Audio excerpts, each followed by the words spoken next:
हाय, good morning everyone. आजच्या व्हिडिओमध्ये chemical reaction आणि केमिकल इक्वेशन्स हा third chapter Maharashtra state board class 10च्या सर्वच्या सर्व आपण बघणार आहोत. जो पण काही पॉईंट आहे तुम्हाला नोट सकट या चॅप्टरमध्ये मिळणार आहे.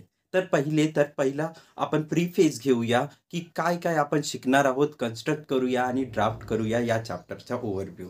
पहा, सर्वात आधी आपण शिकणार आहोत चेंजेस इन अ मॅटर. मॅटरमध्ये चेंजेस दोन प्रकारे होतात.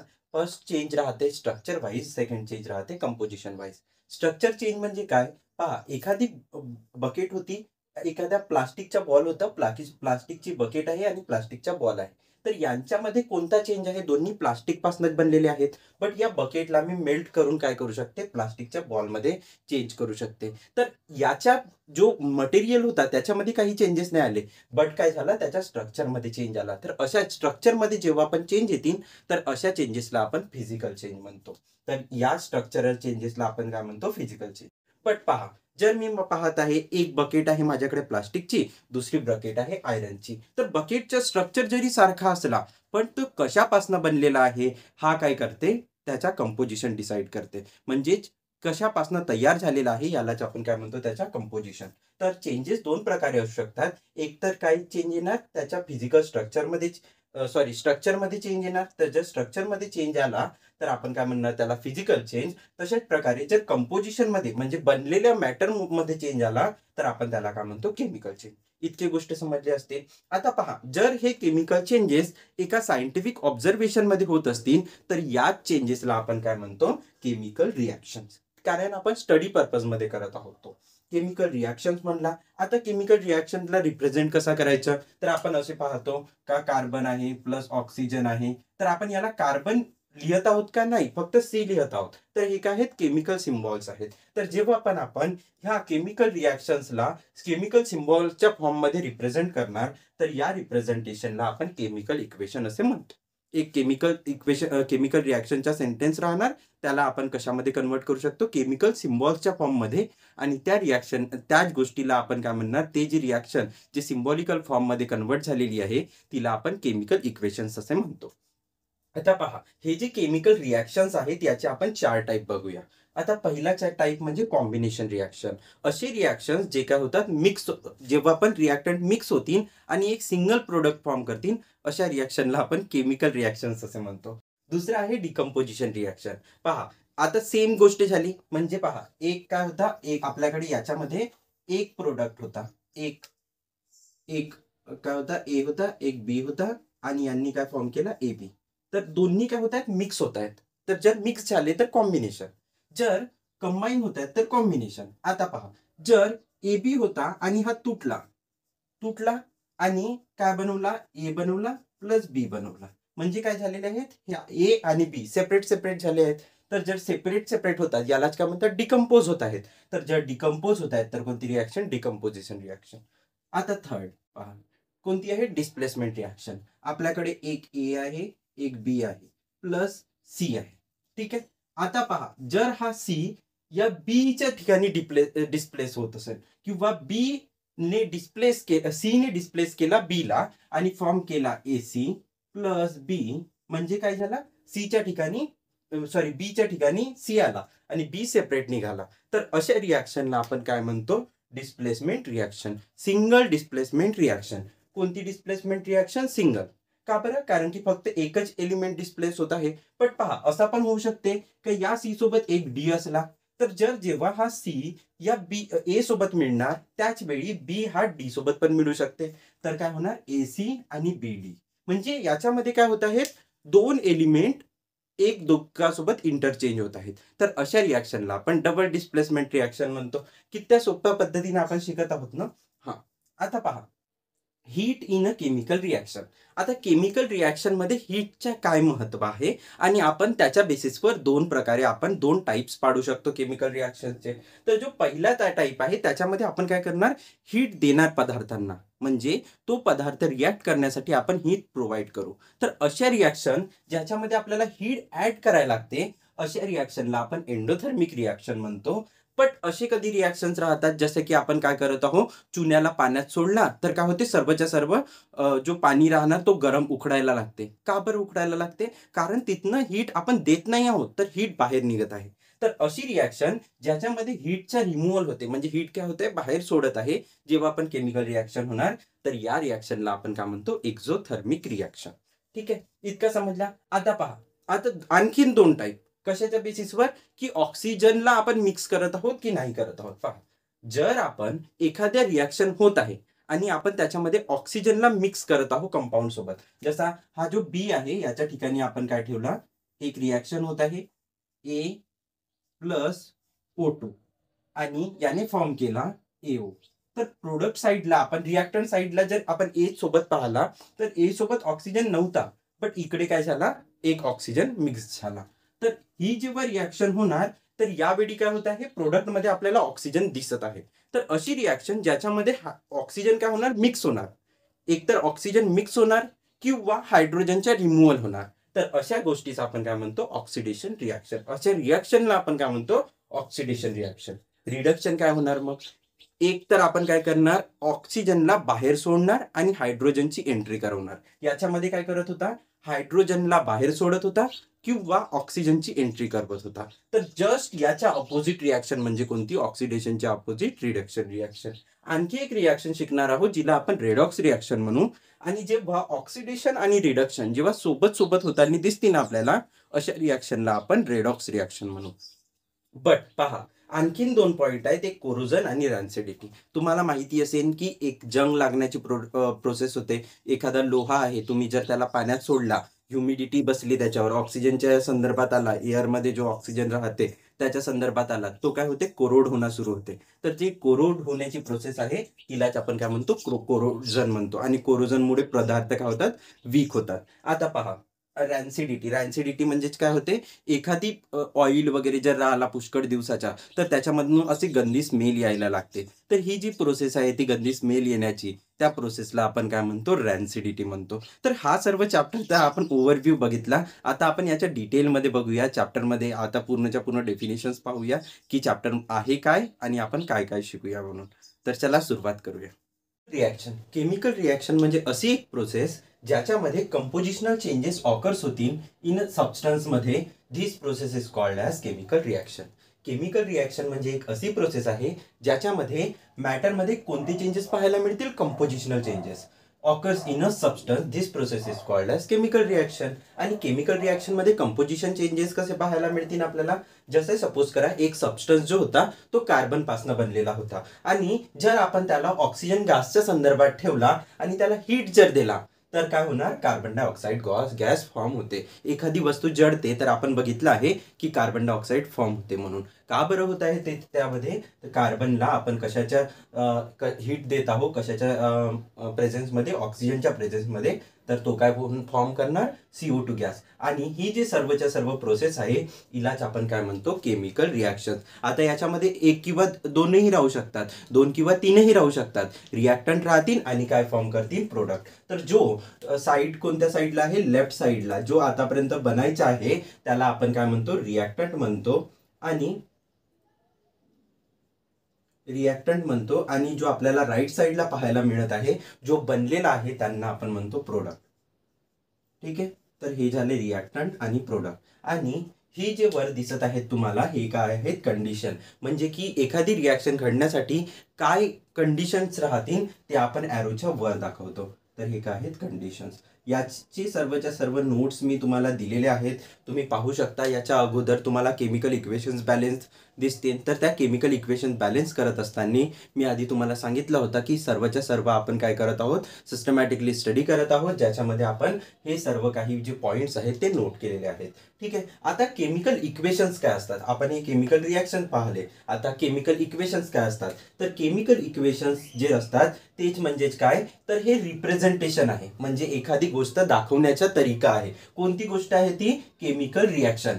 केमिकल रिॲक्शन्सला रिप्रेझेंट करण्यासाठी आम्ही काय करतो, फॉर्म ऑफ अ केमिकल सिम्बॉल्सच्या हेल्पने केमिकल रिॲक्शनला रिप्रेझेंट करतो.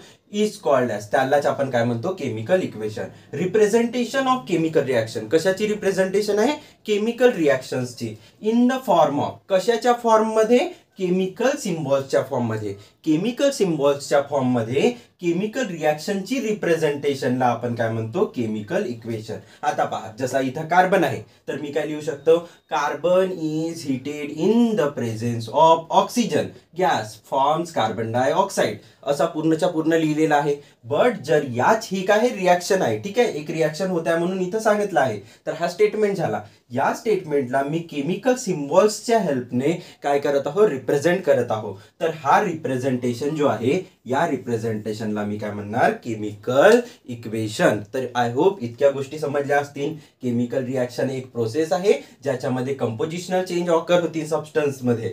तर त्या रिॲक्शनला आपण, त्या प्रोसेसला आपण काय म्हणणार? Chemical reaction. तशाच प्रकारे केमिकल इक्वेशन्स काय असतात?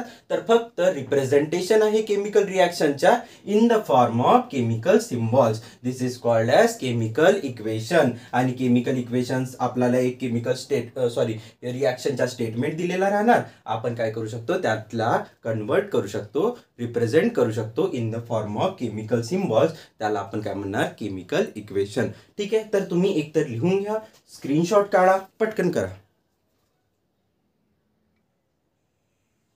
जशा प्रकारे आपण इंट्रोडक्शनमध्ये पाहिला होता की टाइप्स ऑफ केमिकल रिॲक्शनमध्ये 4 टाइप्स आहेत. त्याच्यामधला पहिला टाइप आहे कॉम्बिनेशन रिॲक्शन. आता कॉम्बिनेशन रिॲक्शन म्हणजेच काय? The reaction in which 2 or more than 2 product. Reaction in which 2 or more than 2 reactant कोण कंबाईन होतील? तर रिॲक्टंट कंबाईन होतील. Reactant combines to form a single product. 2 किंवा 2 पेक्षा जास्त रिॲक्टंट काय होतील? कंबाईन होतील. आणि एक सिंगल प्रोडक्ट जेव्हा फॉर्म करतील, अशा रिॲक्शनला आपण काय म्हणू? Combination reaction. The reaction in which 2 or more than 2 reactants combines to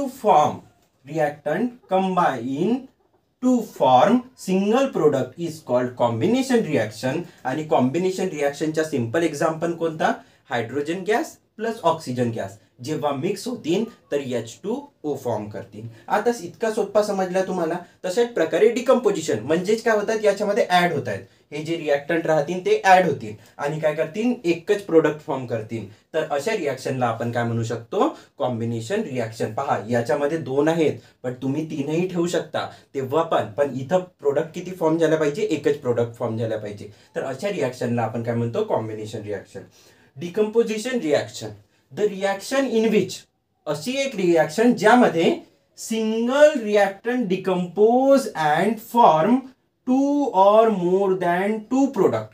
This reaction is called as decomposition reaction. एक अशी रिॲक्शन, द रिॲक्शन ज्याच्यामध्ये काय होत आहे?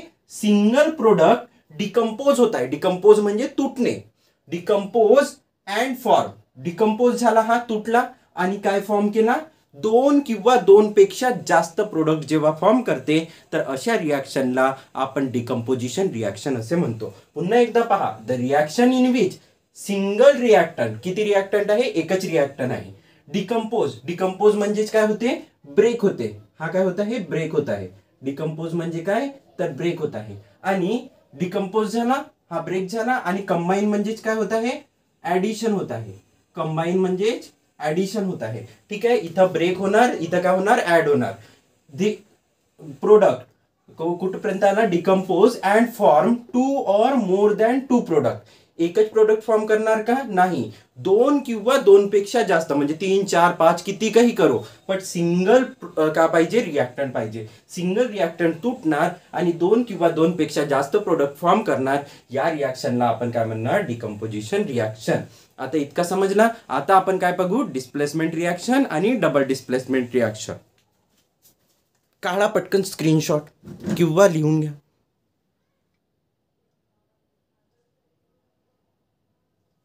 टाइप्स ऑफ केमिकल रिॲक्शन मध्ये काय? तर सिंगल डिस्प्लेसमेंट रिॲक्शन आणि डबल डिस्प्लेसमेंट रिॲक्शन. तिसरा आणि चौथा टाइप पहा. सिंगल डिस्प्लेसमेंट रिॲक्शन म्हणजे काय? The reaction in which only one reactant displace and by the higher reactive element. This reaction is called as single displacement reaction. हा जो आहे ना बेटा, हा हायर रिएक्टिव्ह आहे. कशापेक्षा? कॉपरपेक्षा. तर हा जो झिंक आहे तो डिस्प्लेस करणार कशाला? कॉपरला. आणि काय फॉर्म करणार? ZnSO4. दिसत आहे?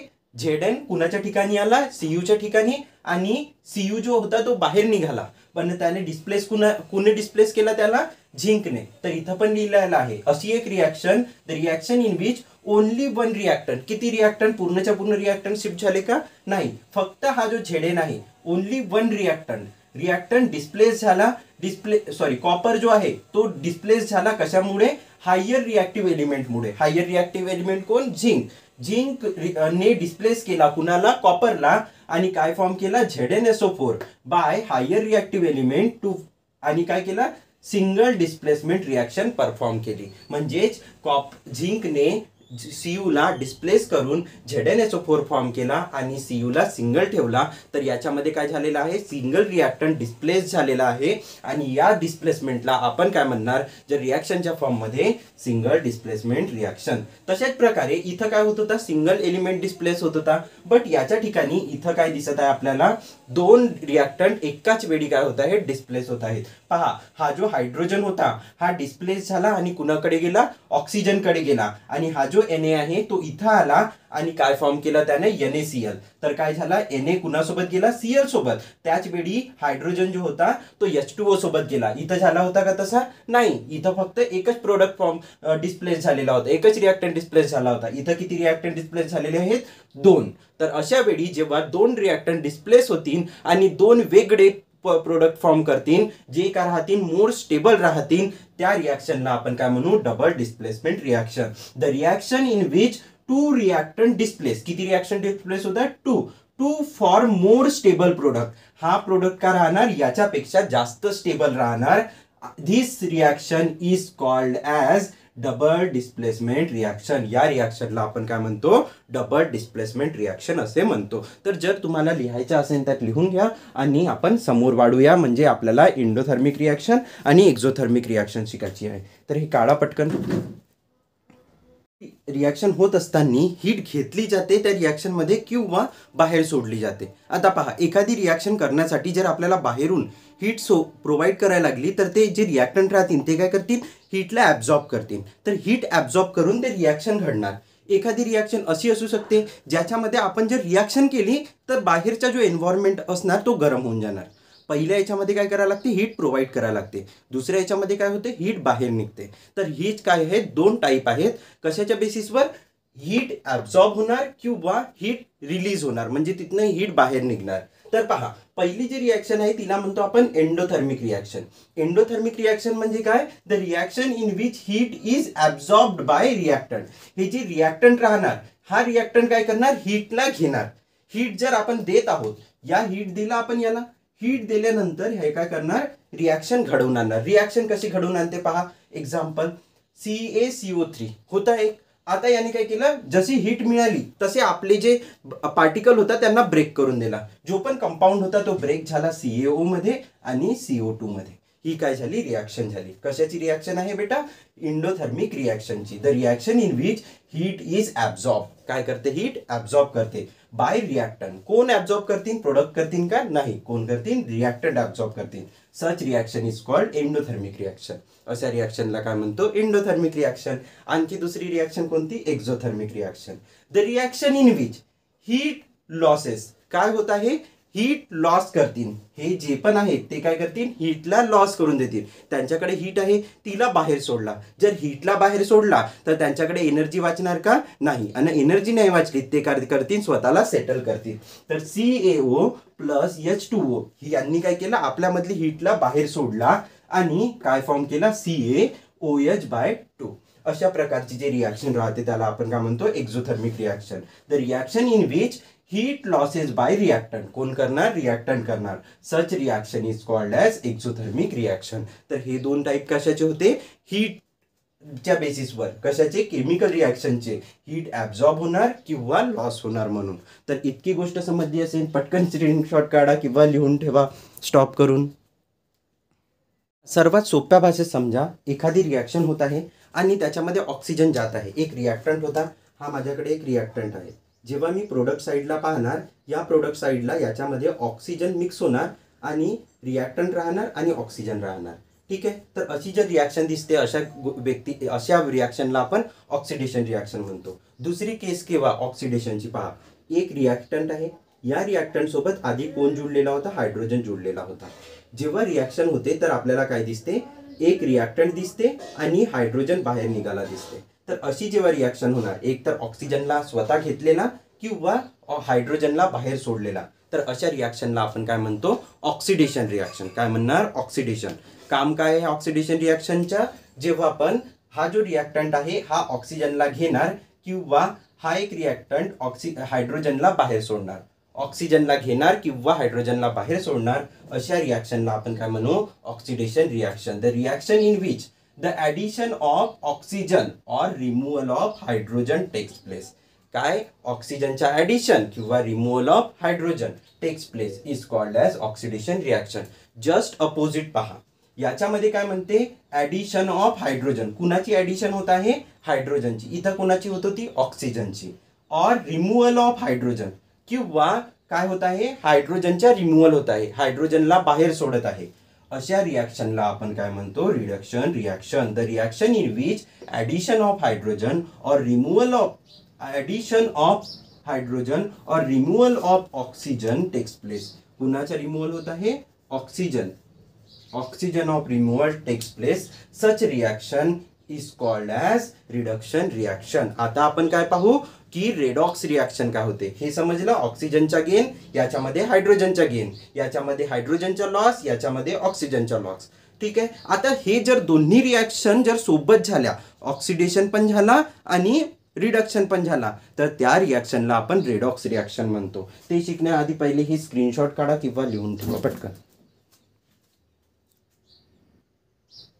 तर रेडॉक्स रिॲक्शन म्हणजे काय, तर एक reaction in which oxidation and reduction takes place simultaneously. एक तर ऑक्सिजनचा गेन होणार किंवा हायड्रोजनचा लॉस होणार, किंवा हायड्रोजनचा गेन होणार आणि ऑक्सिजनचा लॉस होणार.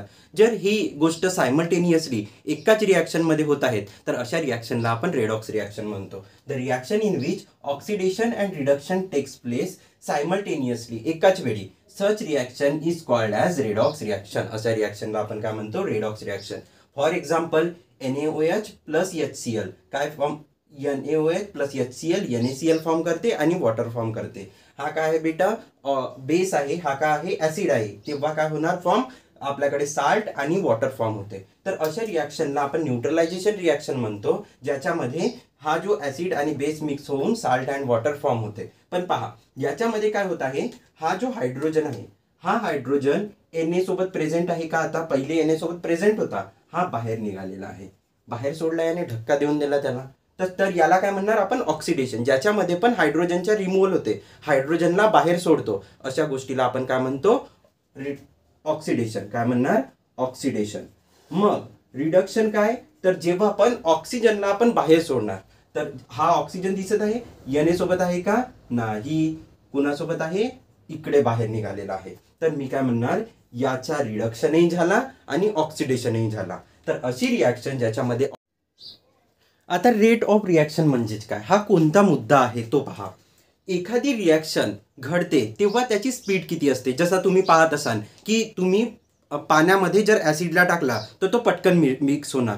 बट जर तुम्ही पाहत असाल की एक कोरोजनची रिॲक्शन आहे, म्हणजे जंग लागण्याची रिॲक्शन, तर ते वर्षानुवर्ष चालत राहते. तुम्हाला माहिती आहे की जे पटऱ्या राहतात त्यांना जो जंग लागते तो पुष्कळ वेळानं लागते. आणि जर तुम्ही पाहत असाल आपल्या घराच्या साईडचे ग्रिल वगैरे, ते एकाच वर्षामध्ये सडून कुजून जातात. तर अशा प्रकारे म्हणजे रिॲक्शन होत आहे, त्याच्यामध्ये फेरस ऑक्साईड फॉर्म होत आहे, बट ते कोणत्या स्पीडवर होत आहे. तर जी स्पीड राहते कशाची, रिॲक्शन होण्याची, याच स्पीडला आपण काय म्हणतो, रेट ऑफ रिॲक्शन म्हणतो. The speed at which reaction takes speed at which reactant react and form product. काय करतील, रिॲक्टंट रिॲक्ट होतील आणि काय करतील, प्रोडक्ट फॉर्म करतील. ज्या स्पीडवर, त्यालाच आपण काय म्हणतो, reduction reaction. The speed at which reactants react and form product is called as rate of reaction. याच गोष्टीला आपण काय म्हणतो, एखाद्या रिॲक्शनच्या rate.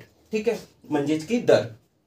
Factors affecting on rate of reaction. आता एखादी रिॲक्शन स्पीड होणार, जोराने होणार किंवा फास्ट होणार किंवा हळूहळू होणार, हे कोणत्या गोष्टीवर डिपेंड असणार? तर पहा, साईज ऑफ रिॲक्टंट. जर एखादा साईज आहे रिॲक्टंटचा, जसं तुम्ही का करत आहात, तुम्हाला मीठ घालायचं आहे कशामध्ये, वॉटरमध्ये, आणि त्याला मिक्स करायचं आहे. तर जर मिठाला तुम्ही एकदम कुसान, एकदम छोटे छोटे बनवान पार्टिकल्स, तर काय होणार, तो मीठ जो लवकर विरघळणार. तशाच प्रकारे जेव्हा पण रिॲक्शन होणार त्यावेळी जर पार्टिकल्सचा जो रिॲक्टंटचा जो साईज आहे जर तो लहान राहिला तर रिॲक्शन पण काय होते, स्पीडने होते. तर पहिला कोणता गोष्ट आहे, साईज ऑफ रिॲक्टंट. पहिला कोणता आहे, साईज ऑफ रिॲक्टंट. सेकंड काय आहे, नेचर ऑफ रिॲक्टंट्स. आता पहा, जसा की गोल्ड आहे आपल्याकडे, गोल्डला पुष्कळ वेळपर्यंत तुम्ही बाहेर ठेवा, त्याला काही होणार का, नाही. बट जर तुम्ही ठेवत आहात बाहेर सोडियमला, तर त्याला आग लागते पटकन. का बरं? कारण की तो त्याचा नेचर आहे. सोडियमचा नेचर का आहे, ऑक्सिजन सोबत पटकन रिॲक्ट करणे, आणि गोल्डचा नेचर का आहे की रिॲक्ट नाही करणे. तर काय आहे बेटा, दुसरा काय राहणार, रेट ऑफ रिॲक्शन कशावर डिपेंड असणार, की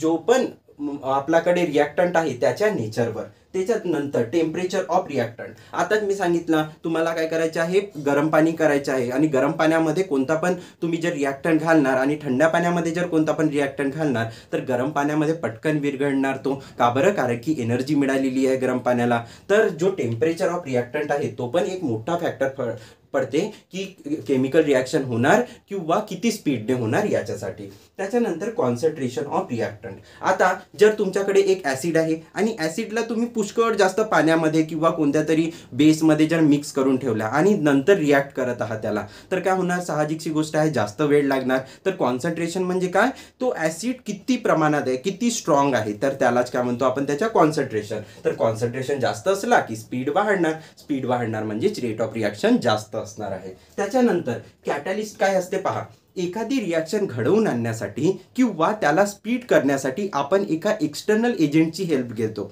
ठीक आहे, जसा तुम्हाला रेसिंगमध्ये धावायचं आहे, बट तुम्हाला धावायला पुष्कळ जास्त प्रॅक्टिस करायला लागते, बट तुमचे सर तुम्हाला हेल्प करू शकतात त्याच्यामध्ये. सर धावणार आहेत का रिॲक्शन रेसिंगमध्ये? नाही, बट ते तुमची हेल्प करतात आणि त्याला तुम्हाला सोपा होते. तशाच प्रकारे हा रिॲक्शनमध्ये पार्टिसिपेट करत नाही, पण तो काय करते, रिॲक्शन स्टार्ट होण्यासाठी किंवा तीला फास्ट करण्यासाठी हेल्प करते. तर कॅटॅलिस्टचा इन्क्ल्युजन हा पण काय आहे, एक मोठा फॅक्टर असते रेट ऑफ रिॲक्शनमध्ये. तर रेट ऑफ रिॲक्शनमध्ये 5 फॅक्टर्स. पहिला कोणता, size of reactant, nature of reactant, temperature of reactant, त्याच्यानंतर कॉन्सन्ट्रेशन ऑफ रिॲक्टंट्स आणि कॅटॅलिस्ट. हा रिॲक्टंट म्हणण्यापेक्षा आपण टेम्परेचर ऑफ रिॲक्शन म्हणू शकतो. जेव्हा रिॲक्शन घडत आहे तेव्हा त्याचा टेम्परेचर किती आहे म्हणून. त्याच्यानंतर speed at which reactant react and form product is called as rate of reaction. यालाच काय म्हणतो, रेट ऑफ रिॲक्शन. आज जंग लागण्याची तर प्रोसेस माहितीच आहे की काय होते, जेव्हा पण आपण मेटल जो राहते, आयरन जो राहते, तो बाहेर ठेवतो आपण आणि ॲटमॉस्फिअरिक जो एअर राहते त्याच्यासोबत तो मिक्स होते आणि काय करते, मेटल ऑक्साईड फॉर्म करते, ज्याच्यावर जंग लाल कलरच्या दिसते आपल्याला.